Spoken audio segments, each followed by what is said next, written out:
Bonjour à tous, c'est Lasbin du cinéma et aujourd'hui je vais parler des histoires de train. Et oui, c'est deux films du train. C'est Bullet Train et Runaway Train. Mais avant cela, n'oubliez pas pour les nouveaux venus de vous abonner pour que la chaîne puisse monter, hein, parce que, oui, mais ceci étant, on va continuer et on va tout de suite aller, on va voyager en train. Donc, Bullet Train avec Brad Pitt, et c'est un film réalisé, et je regarde dans mon bouquin, c'est Tizer, et oui, mon petit Tizer, le voilà. Je prends de temps en temps, mais pas tout le temps, parce que quand c'est intéressant, je prends, quand c'est pas intéressant, je prends pas. Donc, oui, c'est réalisé par David Leitch, et les acteurs qui sont dans le film, je vais baisser un tout petit peu l'image, parce que c'est tout simplement un acteur qui est intéressant, voilà. Et je vais vous expliquer pourquoi.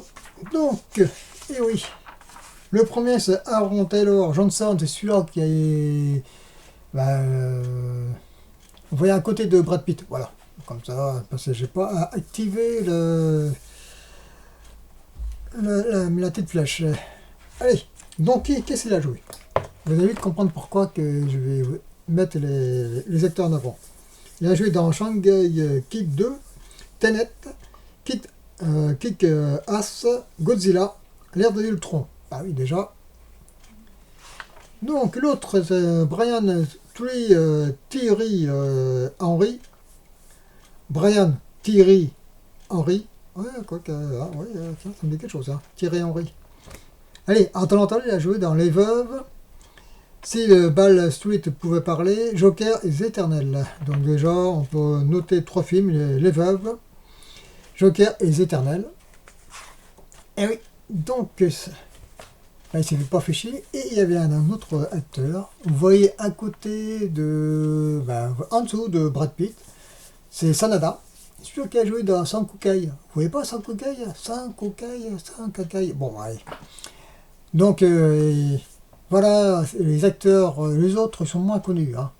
Mais déjà, les quatre acteurs qui ont joué dans des films d'action, science-fiction, les producteurs ne sont pas fichés, ils ont bien raison.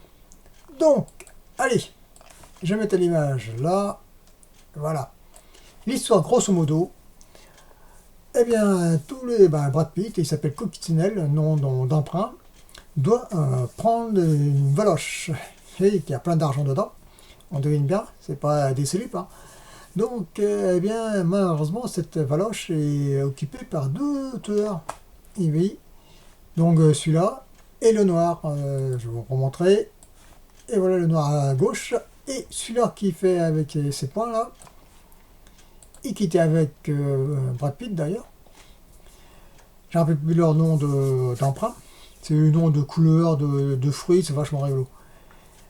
Et oui, sauf qu'ils appartiennent à eux, cette valoche. Ils ont une mission, bref, je ne veux pas tout vous expliquer, je vous laisse la surprise. Ce tueur qui est Brad Pitt, c'est un tueur malchanceux, on se pose des questions si vraiment c'est un tueur. Ceci étant, il va y avoir plein de tueurs qui sont après lui, car tout simplement, un qui manipule tout le monde. Bref, je vous dis pas plus, là, déjà je vous dis largement un peu trop. Bien, donc le film. C'est un film de train, oui je sais, c'est un film de train. Les décors ça endure, ça c'est très bien. Il y a un tout petit peu d'effets spéciaux numériques à la fin, je vous explique pas quelle scène, sinon je vais spoiler à long large au travers, vous allez le comprendre. Et le reste c'est du dur, d'une certaine façon, dans un studio. Et ils ont mis des LED pour remplacer pour faire croire qu'ils sont dans un train, hein, les paysages qui défilent, derrière, devant les vitres. Normalement, ça peut être des images de synthèse, sauf ils n'ont pas fait ça, ils ont mis que des LED. Ça, c'est très intéressant. Les scènes d'action, bon, sont pas ouf, hein, mais ça fait son job. Le film, il fait son job. Je répète le mot, parce que c'est tout simplement, il est sympa, il est cool. Depuis près, on n'aime pas, mais ceci étant, depuis à partir de là, j'ai bien l'impression que les productions ils commencent d'être. Ils gagnent un peu mieux à la route. Voilà, c'est déjà pas mal. Hein. Il y a eu beaucoup de déceptions. Il y a eu des bonnes choses, mais bon, là c'est sympa. C'est bon, c'est pas un chef-d'œuvre. Ça se regarde. C'est un petit peu d'humour. C'est filmé de façon très classique, mais il y a des petites scènes vachement sympas. Que on voit les noms des protagonistes. C'est vachement rigolo. C'est un roman japonais. Bon, voilà, moi je conseille de le regarder, il est en Blu-ray, apparemment il va, bien sûr un VOD, etc. Mais bon, j'ai réussi à le voir. Bon. Ceci étant, pour conclure, c'est un bon petit film d'action, sympathique, un petit peu d'humour, les scènes d'action très cool, ça fait son job. Et il y a aussi, j'ai oublié, une actrice qui joue un petit rôle, c'est Sandra Bullock, et oui, il y a une tête d'extraterrestre, la tronche qu'elle a, je vous explique pas. C'est Botox en long large à travers, c'est affreux. C'est comme Nicole Kidman, c'est pareil. Hein. Bien, allez, on va parler maintenant d'un autre film. Runaway Train. Ça, c'est un très bon film. Ah, là, vous voyez ce qui est sur l'affiche. Hein. C'est réalisé par Andrzej Konchalovsky, qui a réalisé le film Party de Tango et Cash, qui s'est fait éjecter par, bien sûr, les producteurs et surtout par Stallone. Différents artistiques. Dans le film, il y a les trois acteurs, deux bons acteurs, John White, Eric Roberts et Rebecca De Mornay. Bon, elle a joué un petit rôle. Alors l'histoire, grosso modo, c'est deux forçats, je vais vous présenter. Là, et voilà, deux forçats de prisonniers plutôt, ils vont s'évader d'un pénitencier. Ils vont réussir à prendre un train. Le voilà, un train de marchandises. Et bien sûr, là, c'est pas à Hawaï. Hein. Là, c'est vraiment, ça se gèle les couilles. Et il va se passer quelque chose. Le conducteur du train, il va avoir une attaque cardiaque, il va tomber. Et le train, il va percuter un autre train. Et là, vous voyez, il est complètement abîmé. Et il va foncer comme un bolide. C'est largement avant Speed, je précise tout de suite, mais ce film-là est excellent, je vous dis tout de suite, parce que c'est extrêmement bien joué. Il n'y a pas d'effets spéciaux, il n'y a même pas, à l'époque, il y avait peinture sur verre, mais ils ne l'ont pas utilisé, ça c'est très bien. Pas d'effets spéciaux numériques, et là ça prouve que quand ils mettent pas d'effets spéciaux numériques, la plupart du temps, beaucoup de films, il y a beaucoup d'effets spéciaux numériques, ça couvre la pauvreté des scénarios.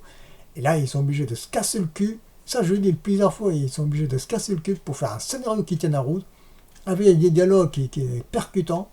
Certes, il y a des punchlines, mais c'est excellent. On voit une scène où John White il a expliqué à Eric Roberts qu'il faut travailler jusqu'au bout, tout ça. Même si tu te fais insulter, tout ça, et ben, tu dois remercier à ton patron. Bon, bref, cette scène, elle est magnifique. Hein.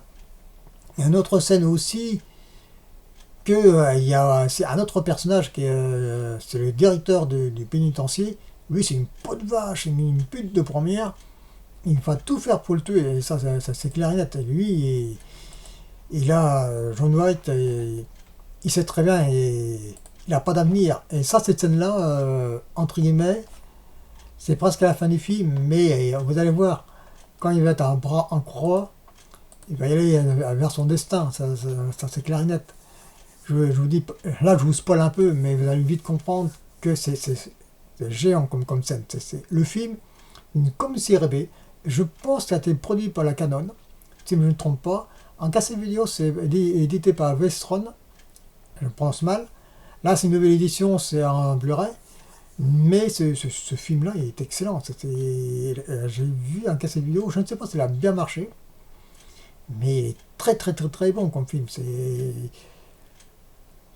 Comment dire, c'est un film racé, c'est un film brut de décoffrage, c'est pas un film d'action, c'est un film d'aventure, c'est pas un film de coup de latte à la gueule comme style Van Damme et compagnie, non, c'est un film d'aventure policier, et excellent, et puis les dialogues, ils sont vraiment aux petits oignons, on en voit très peu de films comme ça, hein, ça je vous le dis tout de suite, hein, c'est pour ça que le film est supérieur à Bullet Train. Bullet Train est sympa, mais là c'est proche du chef-d'œuvre ce film-là.